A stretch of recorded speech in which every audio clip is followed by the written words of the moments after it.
حضرت جابر رضی اللہ تعالیٰ عنہ کہتے ہیں کہ حدیبیہ کے روز صحابہ کرام رضوان اللہ علیہم اجمعین کو سخت پیاس لگی۔ رسول اللہ صلی اللہ علیہ وسلم کے پاس پانی کی چھاگل تھی۔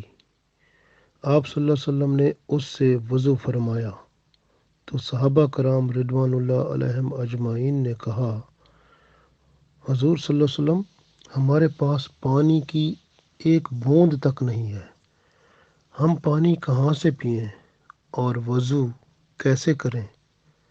صرف آپ صلی اللہ علیہ وسلم کی چھاگل میں کچھ تھوڑا بہت پانی موجود ہے۔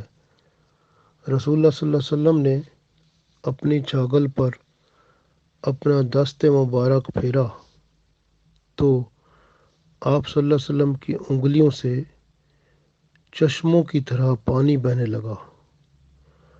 ہم نے جی بھر کر پانی پیا اور سب نے وضو کیا۔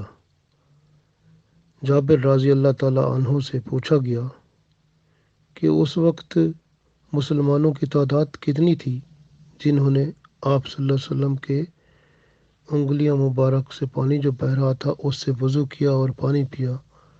تو جابر رضی اللہ تعالیٰ عنہ نے کہا کہ اگر ہم 1,00,000 بھی ہوتے تو پانی کم نہ ہوتا، ویسے اس وقت ہماری تعداد 1500 تھی۔ سبحان اللہ۔